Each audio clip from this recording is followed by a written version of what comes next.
ॐ नमः सिद्धेभ्यः।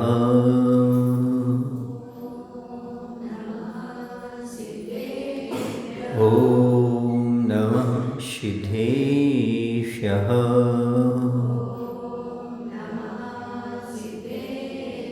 ॐ नमः सिद्धेभ्यः।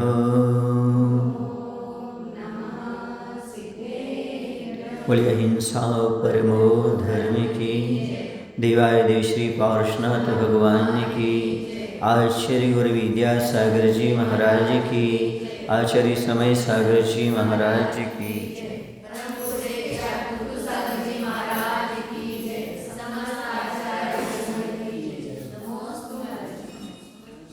पिछले कक्षा में हम लेशा का वर्णन पढ़ रहे थे।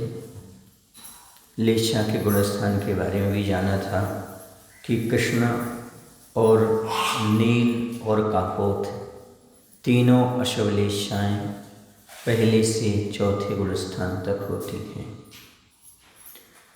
पीतलेशा और पद्मलेशा पहले से 7वें गुणस्थान तक होती हैं और शुक्ललेशा पहले गुणस्थान से लेकर के 13वें गुणस्थान तक होती है। ठीक है, फिर से बोलो। तीनों अश्वलेशाएँ कृष्ण नील कापोत पहले से चौथे गुणस्थान तक, 2 शुक्ललेशाएँ पीत और पद्म पहले से 7वें गुणस्थान तक, शुक्ललेशा पहले से 23वें गुणस्थान तक, 14वें गुणस्थान अलेशा वाला है। ठीक है, इतना विषय हम कल पढ़ चुके थे। आज यहाँ पर प्रकरण मार्गणा के बीच में ही इन्होंने जो दिया है ये समुद्घात का दिया है। किसका दिया? समुद्घात। अब समझना है समुद्घात किसे कहते हैं, उसके कितने भेद होते हैं और उनका क्या स्वरूप हुआ करता है। सबसे पहले हम समझे समुद्घात कहते किसे हैं। समुद्घात में एक प्रक्रिया होती है, आत्म प्रदेशों का किसी कारणवशात मूल शरीर को छोड़े बिना बाहर निकलना, इसका नाम होता है समुद्घात। मूल शरीर मछंडी ऐसा मिलता है ग्रंथों में कि अपने मूल शरीर को ना छोड़ करके तेजस और कारमन शरीर के प्रदेशों सहित आत्मा के प्रदेशों का शरीर से बाहर निकलना सो समुद्घात कहलाता है। समझ ना? इस प्रकार से आत्म प्रदेश बाहर निकलते हैं। उसमें क्या चीज़ साथ में निकलती है? तो तेजस और कारमन शरीर के प्रदेशों सहित, बाकी वो आपका जो है ना औदारिक आदि शरीर नहीं, तेजस और कारमन शरीर के प्रदेशों सहित आत्मा के प्रदेशों का शरीर के बाहर निकलना सो समुद्घात कहलाता है। आप लोग इसे समझ सकते हैं, जैसे पावर हाउस होता है। क्या होता है? पावर हाउस होता है। पावर हाउस में मुख्य रूप से बिजली होती है, करंट होता है। अब वह जो करंट होता है पावर हाउस में तो रहता ही है, लेकिन आपके घर तक भी पहुंच जाता है। पहुंच जाता ना, किसी वायर तार के माध्यम से वहां तक पहुंच जाता है। बस सीधी सी बात है कि पावर हाउस को छोड़े बिना करंट का आपके घर तक पहुंचना, यही समुद्घात का उदाहरण है। समझ गए? मूल शरीर को छोड़े बिना आत्म देशों का बाहर जाना और अपने काम करके आना, ये कहलाता है समुद्घात। समुद्घात कितने प्रकार के होते हैं? तो समुद्घात 7 प्रकार के होते हैं। वेदना समुद्घात, कषाय समुद्घात, विक्रिया समुद्घात, मारणांतिक समुद्घात, तेजस समुद्घात, आहारक समुद्घात और केवली समुद्घात। समझ गए? ये कितने प्रकार के हो गए? 7 प्रकार के। अब सबसे पहला आता है वेदना समुद्घात। वेदना समझते हो? वेदना का तो पीड़ा, दुख, तकलीफ। तो दुख, तकलीफ, पीड़ा के समय क्या अर्थ हुआ इसका? वात, पित्त आदि विकार जनित रोग या विषपान आदि की तीव्र वेदना से मूल शरीर को छोड़े बिना आत्मदेशों का बाहर निकलना सो वेदना समुद्घात कहलाता है। यदि कोई रोग आदि हो गया है, कोई तकलीफ आदि हो गई है, कोई पीड़ा आदि हो रही है, ठीक है ना, तो पीड़ा के निमित्त से, पीड़ा वेदना आदि के इनमें से 8 प्रदेशों का शरीर से क्या करना, बाहर निकलना, सो ये कहलाता है वेदना समुद्घात।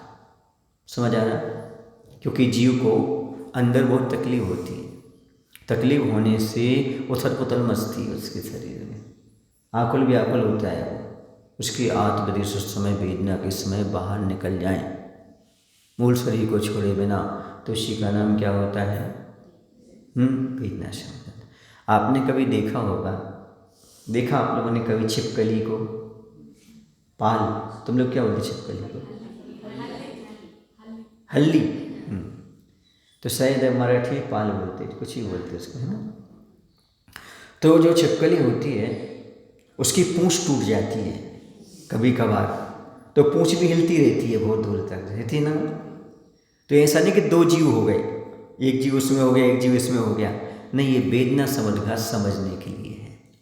क्या समझने के लिए? उसके 8 प्रदेश अभी मूल शरीर को छोड़े बिना बाहर जा रहे हैं। अभी इसका कुछ न कुछ कनेक्टिविटी उस 8 प्रदेशों से, उस कटी हुई पूंछ की बनी हुई है, इसलिए उसमें क्या हो रही है, वह क्रिया हो रही है। समझ आ रहा है आपको? तो वेदना के समय ऐसे ही आपने युद्ध क्षेत्र आदि में देखा होगा, जब किसी का धड़ अलग हो जाता है और गर्दन अलग हो जाती है, तो युद्ध क्या होता है, भागता हुआ सा नजर आता ना। ये क्या है? ये सब वेदना के समय यह 8 प्रदेशों की प्रक्रिया होती है। अब इसके बाद ये समझते हैं अपन, जो वेदना समुद्घात होता है उसके जो 8 प्रदेश होते हैं वह कितनी दूर तक फैलते हैं। आखिर समुद्घात में, वेदना समुद्घात में उसके 8 प्रदेश कितनी दूर तक जा सकते हैं, कितने दूर तक फैल सकते हैं। तो वेदना के बस से जीव प्रदेशों के विस्कम यानी चौड़ाई और उच्छेद माने ऊंचाई की अपेक्षा तिगुने प्रमाण में फैलती है। कितने प्रमाण में? किंतु तिगुने ही फैले ऐसा कोई नियम नहीं है, 1-2 प्रदेश से भी वृद्धि होती है। यदि अधिक से अधिक फैलेंगे तो कितने प्रमाण में, चौड़ाई के रूप में या ऊंचाई के रूप में, तो उसकी अपने शरीर की अपेक्षा कितने फैलेंगे, वह तिगुने प्रमाण में फैलते हैं।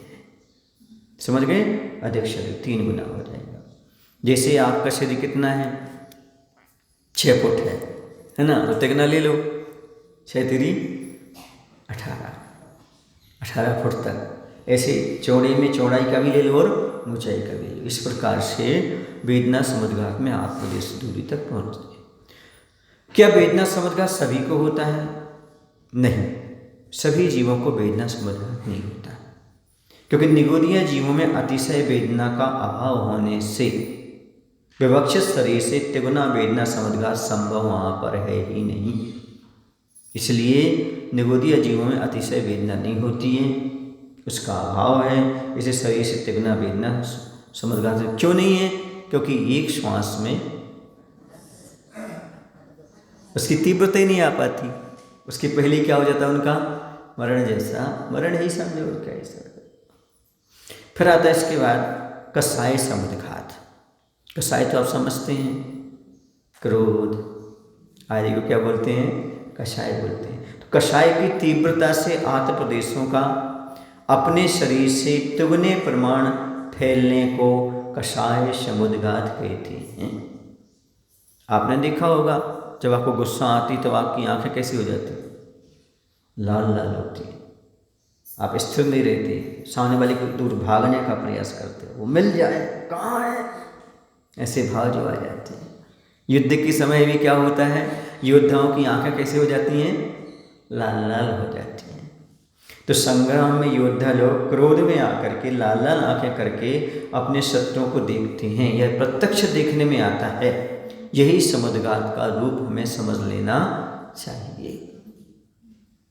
फिर इसके बाद आता है, क्या कषाय समुद्घात में पर का घात हो सकता है?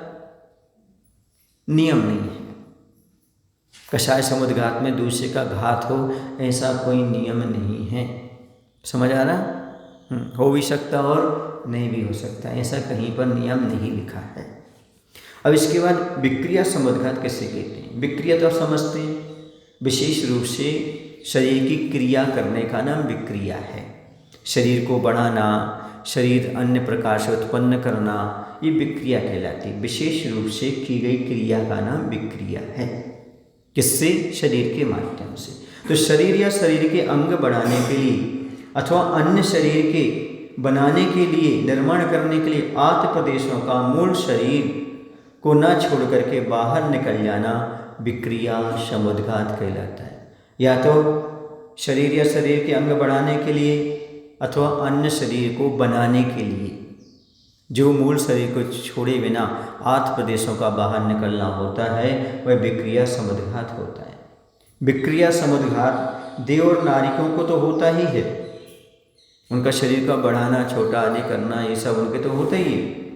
किंतु विक्रियाधारी मुनीश्वरों को भी होता है। कोई विक्रियाधारी मुनिराज हैं, उनको भी होता है। जैसे विष्णु कुमार मुनिराज थे, उनको विक्रिया रिद्धि थी, उन्होंने हाथ को बढ़ाया तो सुमेरु पर्वत, समझ आ रहा ना आपको, वहाँ तक मिल गया। और कह रहे इसके साथ साथ उनको होता है तो भोग भूमिया जीव अथवा चक्रवर्ती आदि की भी विक्रिया समुद्घात होता है। किनके? भोगभूमिया जीव के और चक्रवर्ती आदि भी अपने अनेक रूप बनाते हैं, तभी तो 96,000 रानियों को संतुष्ट कर पाते हैं। समझ आ रहा ना? हाँ, बहुत सारे शरीर का निर्माण करके मूल शरीर पटरानी के पास रहे, बाकी शरीर अन्य देवियों के पास, अन्य रानियों के पास पहुंच जाते हैं। फिर उसके बाद त्रियंचों में भी विक्रिया समुद्घात होता है। जिनके होता है? त्रियंचों के भी होता है। अग्नि का एक, वायु का एक जीवों में भी विक्रिया समुद्घात होता है। जैसे मयूर वगैरह होती है, मोर, नवेलू, वह क्या करती है? अपने पंखों को फैला लेती है, ऐसा। और अग्नि का एक तो क्या होता है? वह तो फैलता ही है। वायु का एक तो बहती ही है। तो इनको विक्रिया समुद्घात के रूप में माना गया है। किन किन के हो गया विक्रिया समुद्घात? देव और नारिकों के तो होता ही है, क्योंकि उनका वैकृत शरीर है, ठीक है ना। तो देव और नारिकों के हो गया, विक्रिया रिद्धिधारी मुनीश्वरों के हो गया, भोगभूमि जीवियों के, चक्रवर्ती के, त्रियंचों के, उसके साथ साथ अग्निकायक, वायुकायक जीवों के भी यह कौन सा समुद्घात होता है? विक्रिया समुद्घात हुआ करता है। समझ आ रहा? इसके बाद आता है ये विक्रिया समुद्घात में आठ प्रदेशों का कहाँ तक फैल जाना होता है। तो इसमें थोड़ी सी कंडीशन है। तिगुने के अलावा इसमें कंडीशन क्या है? तो जिसका जितना विक्रिया क्षेत्र है, विक्रिया क्षेत्र होते हैं सबके अपने अपने, कौन कितने तक कहाँ तक विक्रिया कर सकता है, उनके क्षेत्र की सीमा होती है। तो जिसका जितना विक्रिया क्षेत्र है और उसमें भी जितनी दूर तक विक्रिया की जा रही है, उतनी दूर तक आठ प्रदेश फैल सकते हैं, फैल जाते हैं। अब मान लो उसकी क्षमता बहुत दूर तक है, लेकिन वो फैला थोड़ी कम तक रहा है, तो वहीं तक रहेगी। उसका जितना क्षेत्र वहाँ तक तो फैलेंगे, विक्रिया का क्षेत्र है, लेकिन वह जितने फैलाना चाह रहा है उतने तक उसकी सीमा रह जाएगी। समझ आ रहा ना? इतना ये आठ प्रदेशों का फैलना होता है। अब इसके बाद आता है मारणांतिक समुद्घात। इसका शाब्दिक अर्थ समझो। मरण के अंत में जो समुद्घात हो उसका नाम मारणांतिक समुद्घात होता है। मरण के अंतर्मुहूर्त पहले मूल शरीर को ना छोड़ करके जहाँ उत्पन्न होना है उस क्षेत्र का स्पर्श करने के लिए आठ प्रदेशों का शरीर से बाहर निकलना मारणांतिक समुद्घात कहलाता है। क्या अर्थ हुआ? मरण के अंतर्मुहूर्त पहले मूल शरीर को ना छोड़ करके जहाँ जीव को उत्पन्न होना है उस क्षेत्र का स्पर्श करके, सुन रहे ना, वह आ जाता है, या स्पर्श करने को इसका नाम कहलाता है मारणांतिक समुद्घात। इसका एग्जाम्पल दूं आपको समझने के लिए। जैसे किसी व्यक्ति का यहाँ से बेंगलोर ट्रांसफ़र हो गया, नौकरी करता था, ट्रांसफ़र हो गया, अब ट्रांसफ़र हो गया, अब उसको जाना है, उसकी डेट फिक्स है कब जाना है उसको, लेकिन वह क्या करता है? फैमिली सहित रहता है, तो अकेला जाता है। और जाकर के वह बेंगलुरु में कहाँ रुकना, घर मकान आदि सारी ऑफिस आदि देख करके आता है, फिर लौट आता है, फिर पूरे परिवार सहित वहाँ पहुँच जाता है। ये है मारणांतिक समुद्रघात का उदाहरण। पहले आत्मोपदेश जाते हैं, उस स्थान को छू आते हैं, उस क्षेत्र को, फिर आकर के शरीर में मिल करके फिर शरीर को छोड़ करके वहाँ आत्मा चली जाती है। इसका नाम क्या है? मारणांतिक समुद्रघात। कुछ चीज़ें लोग कहते ना कि लोगों को मृत्यु के पहले आभास सा हो जाता है, हाँ, तो ये अंतर्मुहूर्त पहले की बात है। किसकी बात है? हाँ, ऐसा होता है। लेकिन कुछ चीज़ें ऐसी होती हैं, कुछ ऐसा ज्ञान हो जाता है, आभास होता है जीवों को, या सपना आदि में दिख जाता है, जिसके माध्यम से भी लोग बता देते हैं कि हमारा मरण निश्चित है। अभी 26 जनवरी को कुंद स्कूल में गए थे, वहाँ पर एक बालिका थी, उसने वहाँ पर कार्यक्रम भी प्रस्तुत किया था। उसने अपनी किसी सहेली को बताया कि हमें कोई चीज़ अभी गिफ्ट में दे दो, हम मरने वाले हैं। उसने बता दिया हम मरने वाले हैं, और एक दिन बाद उसका मरण भी हो गया, शाम को ही मरण हो गया था उसका। तो ये है, किस लोगों को आभास हो जाता है कि हमारी मृत्यु होने वाली है, और उसने बताया और उसका मरण भी हो गया। ये आश्चर्य है, लगता आश्चर्य है, लेकिन नहीं। जैन दर्शन कहता है पुनर्जन्म भी होता है, और कुछ विशेष मति ज्ञान का क्षयोसम भी होता है, और विशेष रूप से कुछ प्रत्यक्ष अप्रत्यक्ष बातें भी स्वप्न के माध्यम से जानने में आ जाती हैं, बोलने में कहने में भी आ जाती हैं। ऐसा होता है। यह सुनकर के देख कर के नास्तिक व्यक्ति को भी पुनर्जन्म पर विश्वास कर लेना चाहिए कि पुनर्जन्म भी होता है, और मृत्यु आदि का आभास भी जीवों को पहले से हो जाया करता है। ये मति ज्ञान का भी विशेष क्षयोसम का परिणाम हुआ करता है। समझ आ रहा? ये कहाँ की घटना है? आपके सतलगा की ही है, अभी 2 दिन पहले की ही घटना है। समझ गए?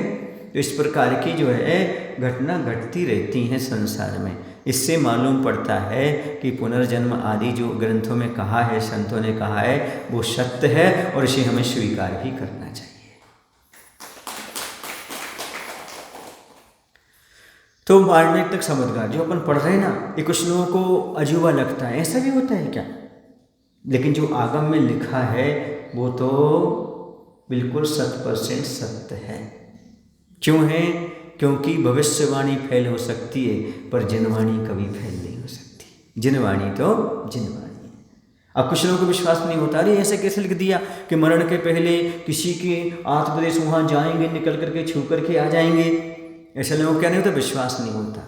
अंतर्मुहूर्त पहले ऐसा होता, लेकिन ऐसा भी लोगों को पहले आभास हो जाता है कि हमारे साथ ऐसा ऐसा होने वाला है, ऐसा घटना। कुछ ना कुछ तो शक्ति है, कुछ ना कुछ तो क्षयोसम है, कुछ ना कुछ तो प्रकृति विद्यमान है, तभी तो इस प्रकार का आभास जीव को हो जाया करता है। समझ आ रहा है आपको कि नहीं? हाँ। अब इसके बाद अब आपको मालूम नहीं होगा, घटना याद तो नहीं आ रही कौन से क्षेत्र की है, पर हाँ इतना जरूर है, घटना पूरा क्रम मुझे पूरा याद है। रामटेक की है जहाँ तक, हाँ घटना रामटेक की है।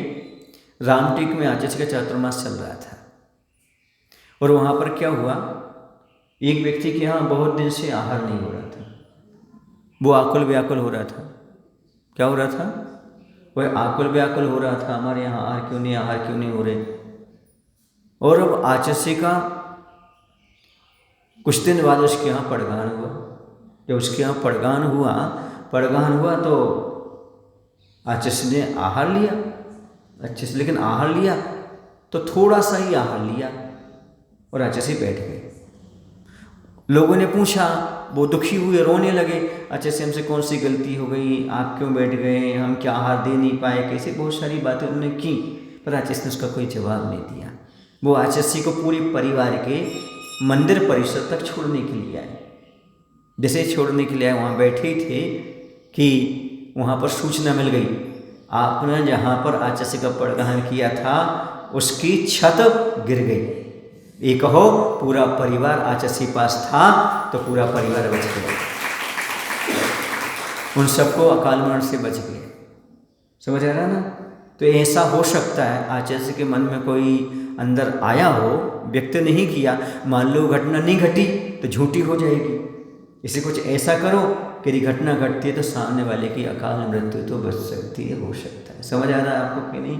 इसलिए साधु संत कोई बात कहते हैं तो तत्काल उसका परिणाम देखने को नहीं मिलता, लेकिन बाद में मालूम पड़ता है जो गुरु ने कहा है वो सत्य है, इसे हमें समझ लेना चाहिए, विश्वास भी हमें कर लेना चाहिए। समझ आ रहा है? ऐसा होता है। अब मैं गुना में था, 2011 की बात है। उस समय एक बाष्पोजनालय में क्लास ले रहा था, दोपहर की बात है। तो दोपहर में प्रायः पुरुष वर्ग कम आते हैं, साविकाएँ ज़्यादा आती हैं, तो बहुत सारी शावक साविकाएँ थीं। तो क्लास छूट गई। क्लास के बाद सब जाने लगे, पता नहीं मेरे मन में क्या विकल्प आया, अब वो अभिव्यक्त तो नहीं करूँगा। तो मैंने उनसे कहा अभी 5 मिनट रुक जाइए, कोई मत जाइए। तो बहुत सारे लोग बैठ गए, 2-4 लोगों ने उसको नॉर्मल में लिया और वो लोग चले गए। और जैसे ही बाहर गए तो बाहर 2-4 लोग खड़े थे, उन्होंने उनकी चेन खींच ली और सोने की सबकी चेन चली गई। जो यहाँ बचे थे उनकी बच गई, जो चले गए उनकी चली गई। इसलिए गुरु कभी भी कुछ भी कहें तो उसको स्वीकार कर लेना चाहिए, मान लेना चाहिए, क्योंकि उनके मुख से कोई चीज़ निकली है तो आपके भले के लिए ही निकली होगी।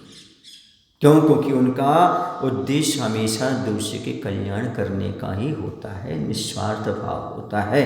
और यदि वीतरा गुरु के मुख से निकला है तो आपके लिए उसे सत्य और प्रमाण मान करके ही चलना चाहिए। समझ आ रहा है आपको? हाँ।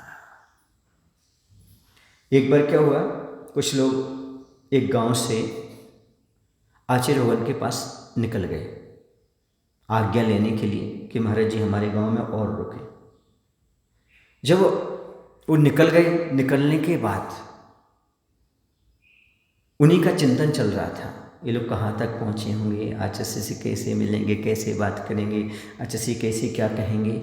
अचानक पता नहीं एक रील सामने से आई और इनकी गाड़ी 2 गाड़ियों के बीच में टकराती नजर आई। जब ऐसा आया तो हमारे पास बहुत सारे लोग बैठे थे, उनसे हमने कहा पता लगाओ भाई ये लोग कहाँ तक पहुँच गए। तो उन्होंने बताया यहाँ तक पहुँच गए हैं। हमने उनसे कहा जहाँ हैं वो वहीं खड़े हो जाएं, 10 मिनट के लिए वहीं खड़े हो जाएं। समझ गए ना? तो बिल्कुल चौराहा था, चौराहा सामने उनको दिख रहा था।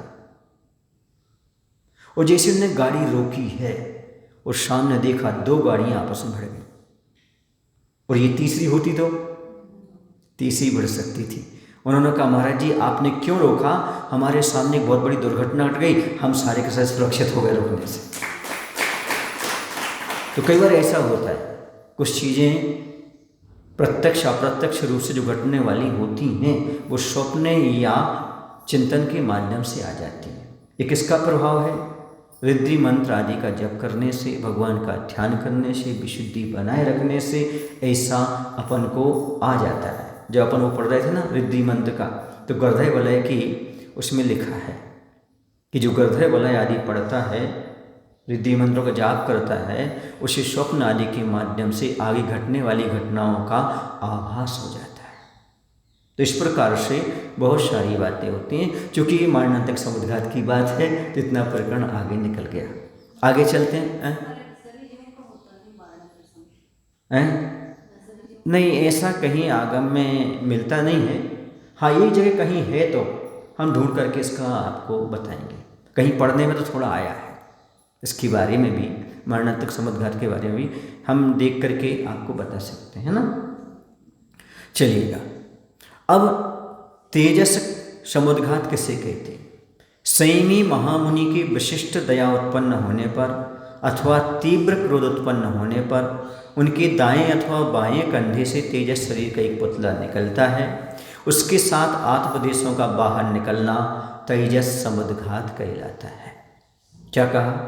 कोई संयमी महामुनि राज है, उनको विशिष्ट दया उत्पन्न हो जाए अंदर या तीव्र क्रोध आ जाए, से उनके कंधे से एक पुतला निकलता है।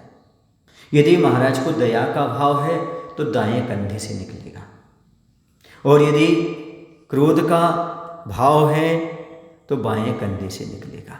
और अब पुतला निकल कर क्या करता है? वहाँ 12 योजन तक स्वभिक्ष और दुर्भिक्ष करने की क्षमता रखता है। ये कौन सा है? तेजस समुद्घात। अब तेजस समुद्घात कितने प्रकार का होता है? तेजस समुद्घात 2 प्रकार का होता है, शुभ तेजस और अशुभ तेजस होता है। शुभ तेजस समुद्घात कब और किसके होता है?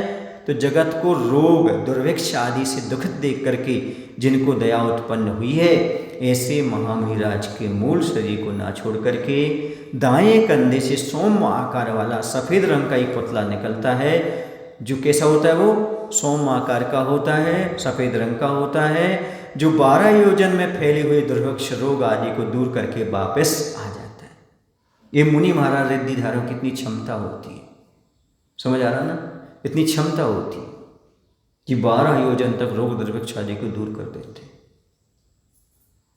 आचस्य काति से आपको मालूम, जब पंचकल्याण प्रतिष्ठा होना थी 2 वर्ष पहले, कहाँ पर? कुंडलपुर में। उस समय आपको मालूम है कोरोना चल रहा था। वहाँ के मुख्यमंत्री थे शिवराज सिंह, और सब लोग डर रहे थे कि इतना बड़ा कार्यक्रम होगा और अभी कोरोना पूर्ण रूप से समाप्त नहीं हुआ है, अभी भी केस निकल रहे हैं। लेकिन मुख्यमंत्री जी ने ये कह दिया था, आचार्य भगवंत जब कहेंगे तब कार्यक्रम होगा, क्योंकि मुझे विश्वास है वो जो भी कार्यक्रम करेंगे जनहित में ही करेंगे, देश का हित ही होगा, किसी का हित हो नहीं सकता, क्योंकि आचार्य भगवंत को मैं बहुत वर्षों से जानता हूँ। और जैसे ही आचार्य जी ने तारीख डिक्लेयर की, वैसे ही भीड़ आना शुरू हुई और पूरा का पूरा कार्यक्रम निर्विघ्न संपन्न हो गया। उस समय से कोरोना समाप्ति हो गई। ये है बंधु आज भी रिद्धियाँ तो नहीं हैं, लेकिन कुछ तो कुछ है, सिद्धियाँ तो हैं। रिद्धि नहीं है पर सिद्धि तो है। उनके मुख से जो वचन निकल जाए वो सिद्ध तो होता ही होता है, और कार्य निर्विघ्न हुआ। सब लोगों ने एकदम आश्चर्य किया, इतने सडनली डेट फिक्स कर दी, इतने सडनली ऐसा हो गया। पर गुरु तो गुरु हैं, ऐसा। अब गुरु क्यों हैं? इसी तो गुरु हैं, क्योंकि जो हम नहीं जान पाते वो सारे रहस्य उनके अंदर रहते, वो सब समझते हैं कैसे करना क्या नहीं करना। एक बार मैंने व्यक्तिगत आचसी पर ध्यान दिया। अब पता नहीं उनके मन में क्या रहता होगा। जब कभी बिहार होता था तो एक चौराहा पड़ता था, इस तरफ भी रास्ता, इस तरफ भी रास्ता है, ये इस क्षेत्र को जाता, इस क्षेत्र को जाता, तो सब क्षेत्र वाले और गांव वाले आ जाते थे चौराहे पर, तीनों रास्ते से। हमारे यहाँ, हमारे यहाँ, हमारे यहाँ, ईश्वर विहार का वाचस कुछ बताते तो नहीं थे, अनित बिहारी थे। तो बस कभी कभी ऐसी आचसी की पिछी सामने रहती थी, मैंने देखा ऐसी पिछी, है ना, और पता नहीं क्या सोच करके निकल जाते थे। तो मैंने पूछा, आचार्य जी जब चौराहे पर आप खड़े रहते हो तो हमने आपको पीछे की वो ध्यान दिया है? हाँ, सही ध्यान दिया। कई बार तो मैं वहाँ खड़ा हो जाता हूँ, असमंजस में पड़ता हूँ, किसी ओर जाऊँ तो मैं तो पीछे आगे कर देता हूँ, पीछे जिस ओर हिल जाती है वो शोर कदम बढ़ा देता है। समझ आ रहा ना? पीछे जिस ओर हवा का रुख, पीछे का रुख जिस ओर हो जाता है उस ओर कदम बढ़ा देता हूँ। पर आचार्य से कोई चीज़ पूछना हो तो गौर से देखो उस चीज़ को, फिर पूछो, फिर बात करो, तो उसका सही उत्तर देते हैं। पर इतना आप कहाँ ध्यान देने वाले हैं? आप लोग तो भक्ति में नमस्त करते करते भूल ही जाते हैं क्या एक्टिविटीज हो रही, कैसा हो रहा है, किस रूप में हो रहा है। समझ आ रहा है? तो ऐसी बहुत सी चीज़ें जो होती हैं वो आज भी सिद्धियाँ हैं, रिद्धि तो नहीं पर सिद्धि आज भी है। जो आचार्य ने आज तक कहा है वो सब हुआ है, उनके मुख से जो वचन निकला है वो परफेक्ट होता है। ठीक, कौन सा तेजस हो गया? शुभ तेजस हो गया, सुभिक्ष दुर्भिक्ष। एक खंडेलवाल समाज का इतिहास मिलता है। जो खंडेलवाल समाज आपने सुना होगा, इचलकरंजी में बहुत है और भी। तो ये पहले जैन नहीं थे। क्या नहीं थे सर? जैन नहीं थे।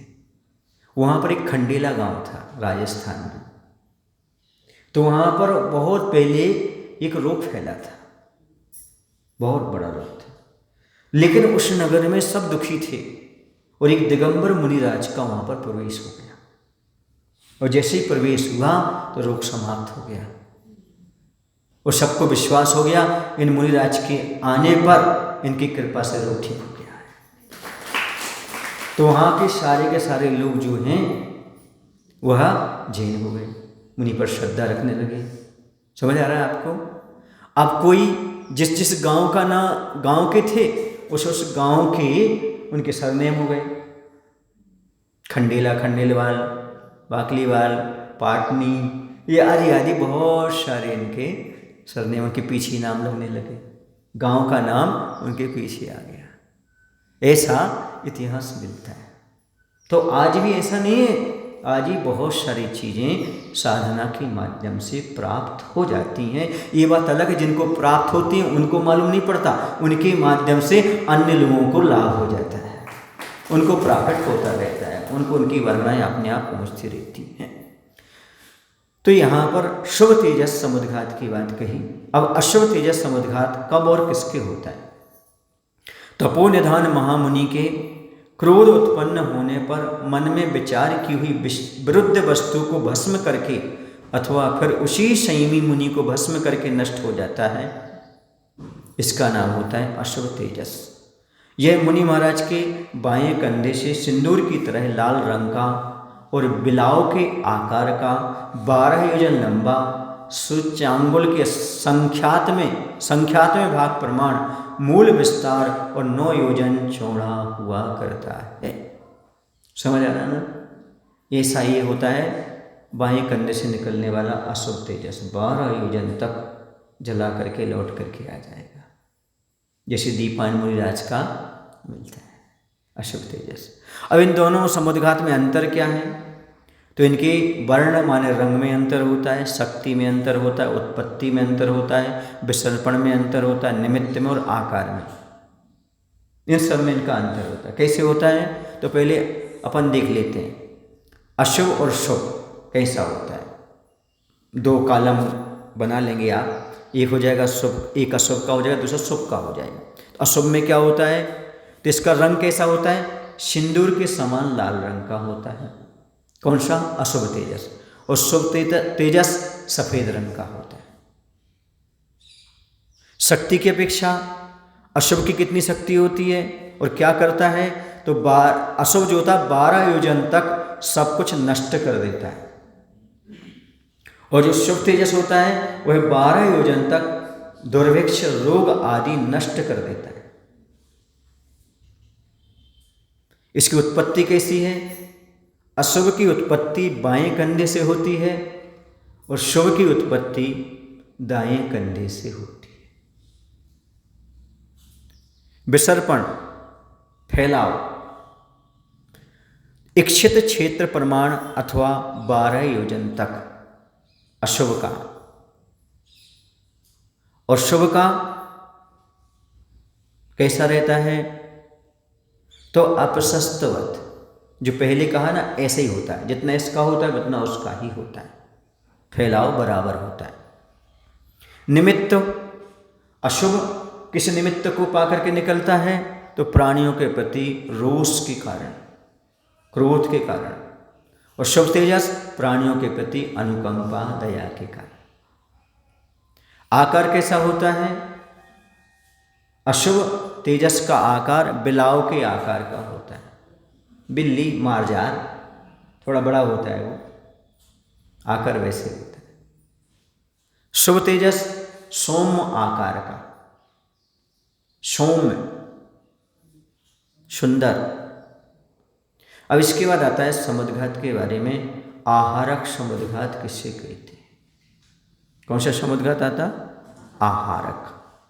आहारक रिद्धि वाले मुनि को जब तत्व संबंधित जिज्ञासा होती है तब उस जिज्ञासा के समाधान के लिए उनके मस्तक से 1 हाथ ऊंचा सफेद रंग का पुतला निकलता है, जो केवली शुद्ध केवली के पादमूल में जाकर विनय से पूछकर अपनी जिज्ञासा शांत कर मूल शरीर में प्रविष्ट हो जाता है। यह तीर्थ वंदना आदि के लिए भी जाता है। क्या अर्थ हुआ?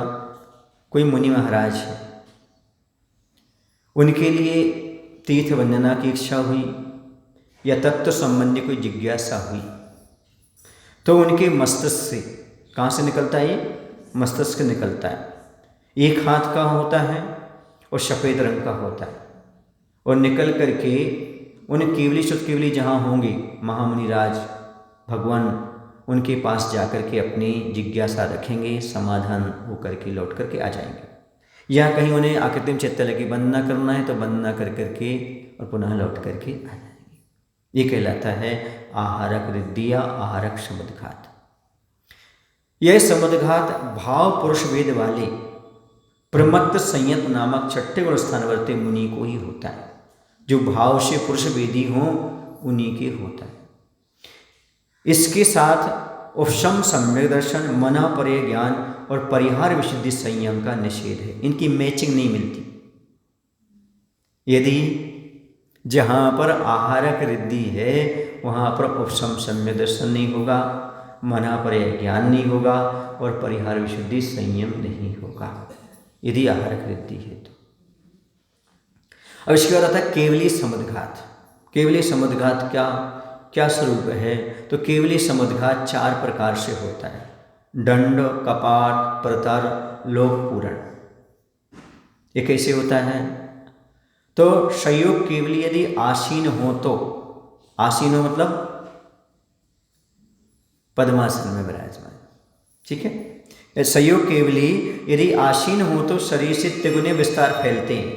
खड्गासन में स्थिर हो तो शरीर विस्तार चौड़ी आत प्रदेश निकलते हैं, एवं ऊपर से नीचे तक बात बलियों के प्रमाण से कम 14 राजू लंबे फैल जाते हैं। ये कहलाता है दंडाकार दंड समुद्घात। दूसरा आता है कपाट। कपाट का अर्थ होता है दरवाजा। क्या होता है? सामान से दरवाजा। कपाट समुद्घात। कपाट का अर्थ दरवाजा है। जैसे दरवाजा आजू बाजू खुलता है, ऊपर नीचे नहीं। कैसे खुलता है? दंड में क्या होता है? ऊपर नीचे होता है। इसमें कैसे होता है? आजू बाजू खुलता है। वैसे ही इसमें आत प्रदेश आजू बाजू में फैलते हैं। यह केवली समुद्घात पूर्वाभिमुख हों तो ऊपर, मध्य में और नीचे हों तो कैसा होता है? सर्वत्र बात वलय को छोड़ करके 7 राजू प्रमाण आत्म प्रदेश फैलते हैं। और यदि भगवान उत्तराभिमुख हों, उनका मुख उत्तर में हो भगवान का, तो बात वलय को छोड़ करके ऊपर तो 1 राजू, ऊपर कितना? 1 राजू, ब्रह्मलोक में 5 राजू और मध्य लोक में 1 राजू और नीचे 7 राजू प्रमाण चौड़े हो जाया करते हैं। जैसे जैसे इसकी चौड़ाई है ना, वैसे वैसे ये फैल जाया करते हैं लोग में। फिर उसके बाद आता है प्रतर समुद्घात। इस समुद्घात में क्या होता है? सामने और पीछे जितना क्षेत्र शेष बचा है, अब सामने और पीछे जितना क्षेत्र बचा हुआ है उसमें बात वलय को छोड़ करके सब में फैल जाते हैं। ये प्रतर समुद्घात होता है। फिर आता लोकपूरण। इसका नाम ही लोकपूर्ण समुद्घात। इस समुद्घात में आत प्रदेश बात वलय के क्षेत्र में भी फैल जाते हैं, अर्थात संपूर्ण लोक में फैल जाते हैं। ये कहलाता है लोकपूर्ण समुद्घात। लोग बात वलय नहीं समझते, जिसके आधार पर आपका 3 लोक चल रहा है। 3 बात वलय नहीं होती हैं। 3 जो आपका लोक होता ना, लोक के साइड में सी बात वलय रहती है। समझ गए? उस बात वलय के आधार पर हाँ बना हुआ है। हाँ, वहां तक पहुंच जाते हैं आत्म प्रदेश। और लोकपूर्ण समुद्घात के बाद प्रवेश विधि किस प्रकार की है? वे इतने फैल गए, अब लौटते कैसे हैं वो? तो सुनो, लोकपूर्ण के बाद वापस प्रतर में आते, क्योंकि उल्टा क्रम चलेगा। पहले क्या था? दंड, दंड के बाद कपाट, कपाट के बाद प्रतर, प्रतर के बाद लोकपूर्ण। अब लौटना कैसे होगा? तो लोकपूर्ण के बाद वापस प्रतर में, प्रतर से वापस कपाट में, फिर कपाट से वापस दंड में और दंड से वापस मूल शरीर में प्रवेश क्या होता है? करते हैं। सीधे नहीं प्रवेश करते, जिस रास्ते से गए थे उसी रास्ते से लौट करके आते हैं। जहाँ जहाँ जो हुआ है उस प्रकार से। इन समुद्घातों में कितना समय लगता है? तो केवली समुद्घात में 8 समय। इसमें केवली समुद्घात में 8 समय लगते हैं और शेष सभी समुद्घात में अंतर्मुहूर्त लगता है। समझ गए? केवली समुद्घात में कितना? 8 समय और शेष सभी में जो है अंतर्मुख लगता है। अब केवली समुद्घात में 8 समय कैसे लगते हैं? तो दंड में 1 समय, कपाट में 1 समय, प्रतर में 1 समय, लोकपूर्ण में 1 समय। कितने हो गए? 4। इसके बाद वापस होते समय प्रतर में 1 समय, कपाट में 1 समय, दंड में 1 समय और मूल शरीर में प्रवेश करते समय 1 समय। इस प्रकार कुल 8 समय लग जाते हैं आने जाने में। 4 और 4 8 हो जाते हैं। दंड, कपाट, प्रतर और लोकपूर्ण समुद्घात में कौन सा योग रहता है? योग कौन सा रहेगा? तो दंड में औदारिक का योग रहता है, दंड समुद्घात में। कपाट में औदारिक मिश्र का योग रहता है। प्रतर एवं लोकपूर्ण समुद्घात में कारमाण का योग रहता है। जो 23वें उत्साह ने माना ना कारमाण का योग, इसकी अपेक्षा लोकपूर्ण समुद्घात में कारमाण का योग रहता है।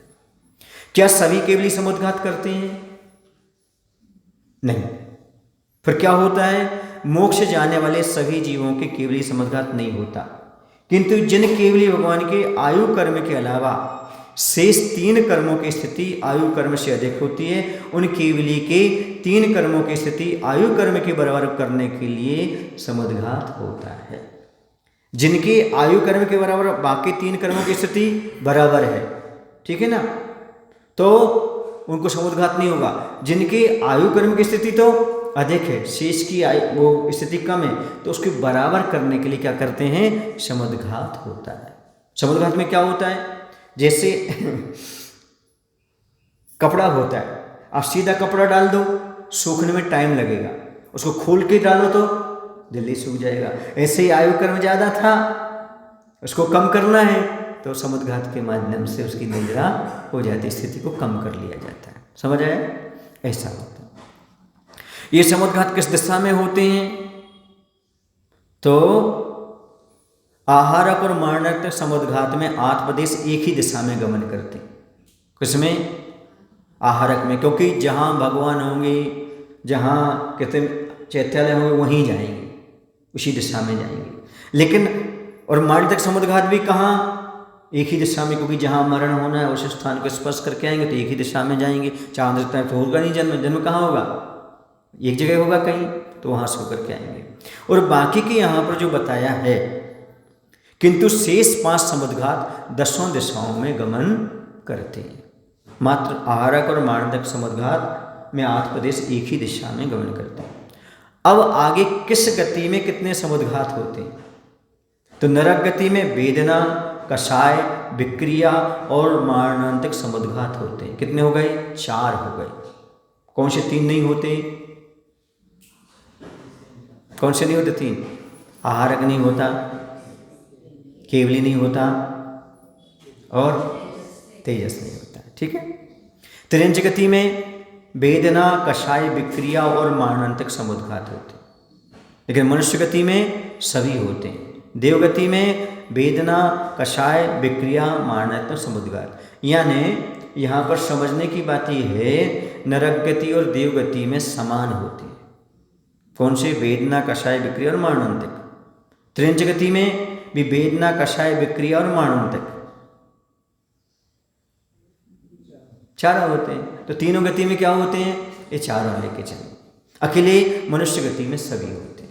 ठीक है, क्योंकि वहाँ पर आहारक वृद्धि हो नहीं सकती मनुष्य को छोड़ करके, है ना। तेजस वृद्धि हो नहीं सकती क्योंकि वहाँ मुनि के अलावा कोई को मिलेगा ही नहीं, और केवली होंगे नहीं। सीधी सी बात है। जो मुनि बनने के बाद होते हैं समझ रहे, वो नहीं होंगे, बाकी सब होंगे। इतना सा अर्थ ले लो, जो मुनि बनने के बाद, समझ आ रहा ना? हाँ, इतना लेके चलो। कौन से? आहारक, तेजस और केवली समुद्घात। ठीक है। कौन सा समुद्घात कौन से स्थान में होता है? अंतिम। ठीक है, 9 बज गया है। अंतिम कषाय, वेदना और वैकृक समुद्घात पहले से 6वें स्थान तक होते हैं। कौन से?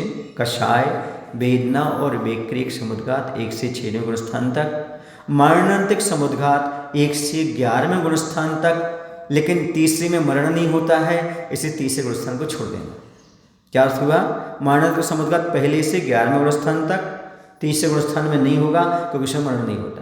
आहारक और तेजस समुद्घात 6ठे गुणस्थान में होता है। तथा केवली समुद्घात 13वें गुणस्थान के अंतिम अंतर मुहूर्त में होता है। आहारक रिद्धि और तेजस रिद्धि सप्तम में इसका बंद होता है, लेकिन उदय तो छठे में ही आएगा, इसलिए क्योंकि प्रमाद दशा में आना पड़ेगा। तो आहारक और तेजस समुद्घात छठे गुणस्थान में, ठीक है। और केवली समुद्घात 13वें गुणस्थान के अंतिम अंतर्मुख में होता है। इस प्रकार समुद्गार का प्रकरण आज पूरा हो गया। बोले महावीर भगवान की जय। आचार्य गुरुदेव श्री विद्यासागर जी महाराज जी की जय।